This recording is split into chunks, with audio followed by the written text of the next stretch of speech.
Well, welcome everybody to the very first episode of Nerd with a Spear Gun. My name is Kelsey Martin. I have a PhD in marine biology. I'm a fishery biologist, but mostly I'm just a nerd with a spear gun. It is 5:10 in the morning, and we are headed out bright and early. What's up, nerds? Before we get started, if you want to tap your screen and press that thumbs up button, or pressing up on your remote and smashing that like button really helps me out. I want to thank you all for joining me today. If you want to see more of this nerdy content, hit that subscribe button and turn notifications on. Let's get into it.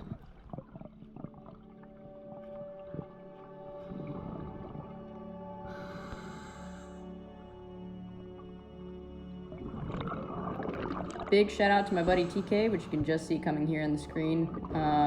He was my buddy for today.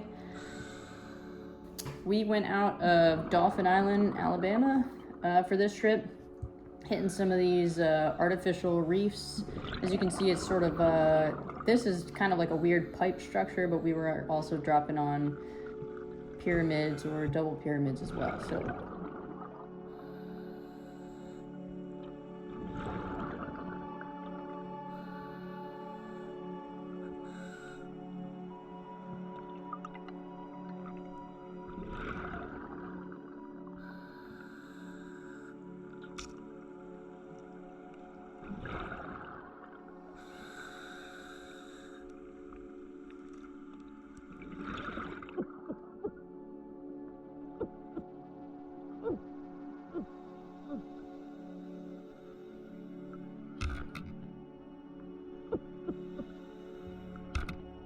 Oh, I gotta be honest, those are the most satisfying shots to make. Stoning a fish. Especially, yeah, that fish was a little bit further away than it looked to, and to stone it when it's quartering away like that, just, ooh, icing on the cake. Ooh, watch out for the lionfish. Yeah, don't want to get spiked by those little bastards.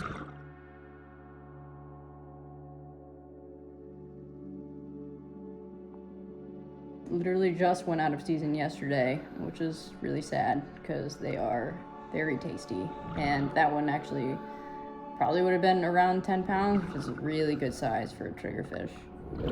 So as you can see here, just kind of putting my fish on the stringer, just getting him secure, or her. Actually, no, I did dissect this fish and it was a male. So getting him secure, and then as you can see, my spear was kind of lodged in its head, and right now I'm trying to sit on the fish and try and yank the spear out. Didn't work out so well, so I just kind of left the spear in there. Fast forward to my buddy, quote-unquote, cleaning up the reef, if you will. He is taking care of all of these nasty little lionfish that are on the structure. And I could do, and I think I will do, a whole nother episode on lionfish and why they're bad and stuff like that, which I'm sure a lot of you know that lionfish are bad. But do you know the history of how they became to be so invasive in the Gulf and Caribbean? So stay tuned for that for a future episode. And lionfish are honestly super cool looking. If you don't know, this is what they look like. They have these pectoral fins that fan out, and so they kind of herd the other fish into a corner, and then they lunge forward and nab it. But because of how fast they reproduce, they can really overpopulate and just kill off all of the other species on a reef very quickly. My buddy probably at this point has already shot 5 or 6 lionfish, and then in this frame alone you can see that there's at least 6 very visible lionfish, and then there's 2 more tucked away in the bottom left hand corner.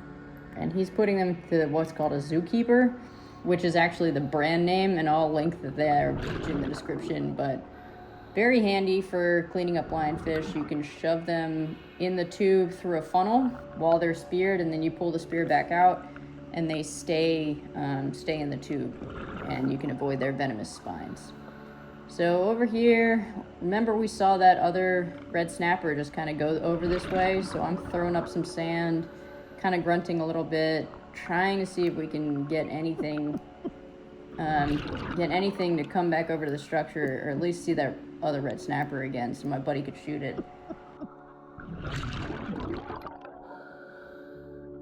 Unfortunately, all that really attracts are these little bait fish, which I can't actually remember what these little bait fish were, and it's hard to see in the GoPro, but it's hard to see in the video.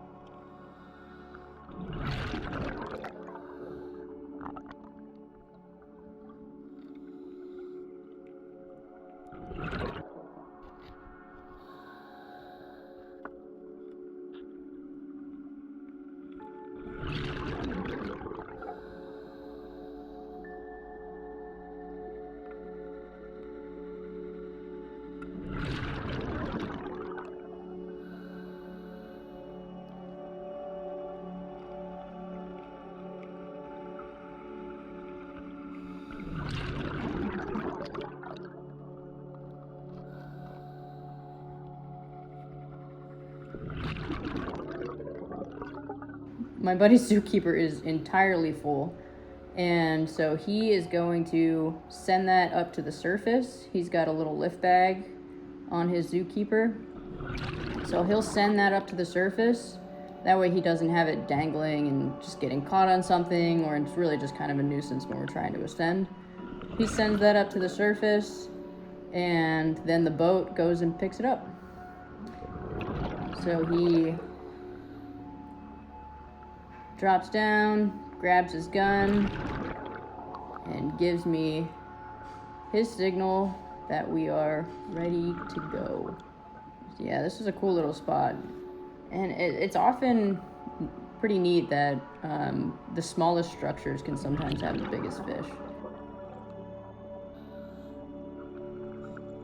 Here we are sitting at our safety stop, and one of the cool things that I wanted to mention and talk about, and that a lot of the divers in the community that I'm in have, are these little, they're kind of SMBs, kind of marker buoys, safety sausages, if you will. So he sends that to the surface, and then the boat knows that we're sitting at our safety stop, and then they can just come right to us when we get to the surface. Photo op. All right, on to the next dive.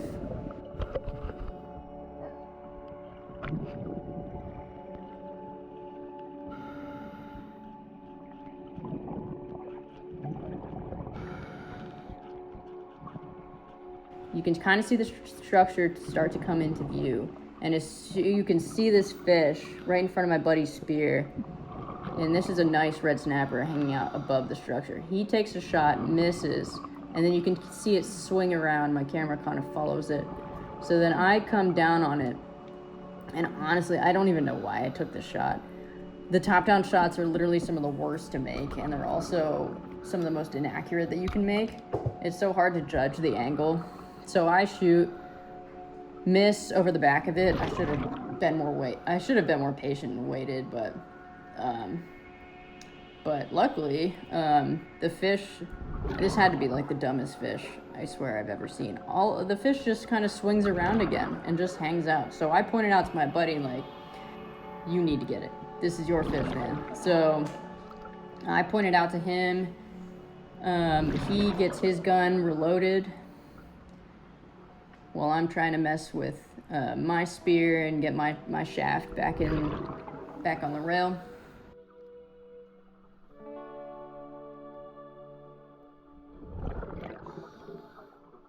So he's reloading his gun right now. You can see the snapper right there. And it's just hanging around. It's been shot at twice now, and it's still just chilling.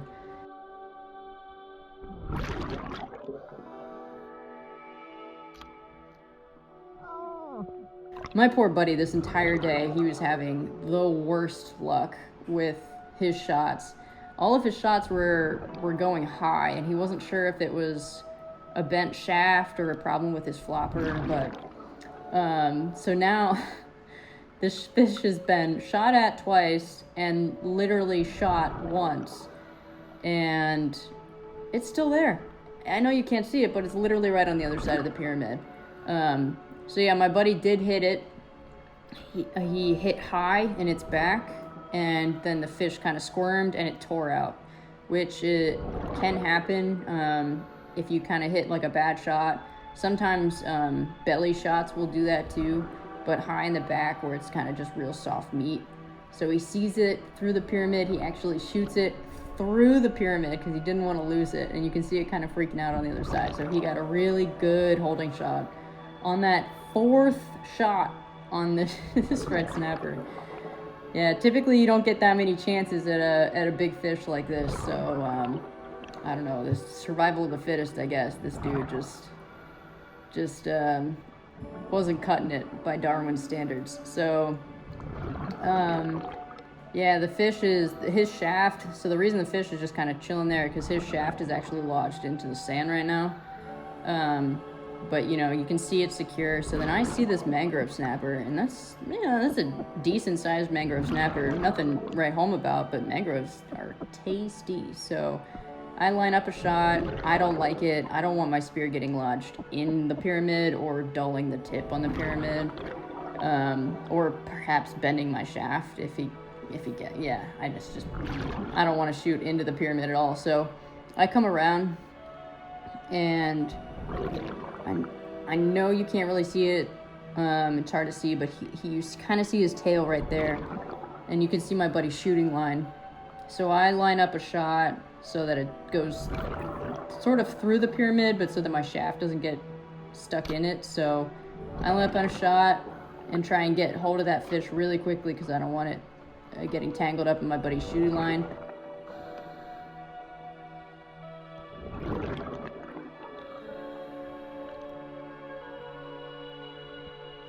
Hard to see, but right now I'm grabbing my knife, which is on my lower right leg, and I am actually braining this fish. So giving it a quick death, and then my buddy's kicking up a bunch of sand because he is messing with his red snapper, but he's got it on the stringer now. And so I'm braining my fish, and then I'm bleeding him. It really, really improves the meat quality if you bleed your fish. Also braining them too. The quicker you brain your fish, the lower likelihood of them leaching all of those kind of like toxins, stress hormones into, not toxins, but stress hormones into their meat. So that also really improves the quality. And then bleeding the fish really reduces the blood buildup in the meat, which kind of makes it taste gamey. So then my buddy gets his fish secure, and you can see him kind of, if you want to rewind that, it's hilarious. Him trying to catch a slipper lobster, and it's like flying away from him. But here I'm getting the fish on the stringer, making sure it's secure. And then, you know, I don't really see anything else, so I kind of take my time getting my gun loaded up again and put the stringer back into place. And you see my buddy with his head inside the pyramid. He's trying to look for more slipper lobster. Oh man, I think we got about 10 slipper lobster this day, and it was so good.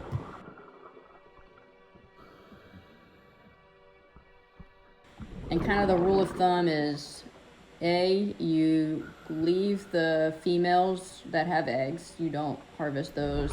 And then I also heard that you always leave one on the reef. Otherwise, they won't come back, or they won't come back as quickly. So, yeah, you always leave one on the reef, and then you always leave the females with eggs.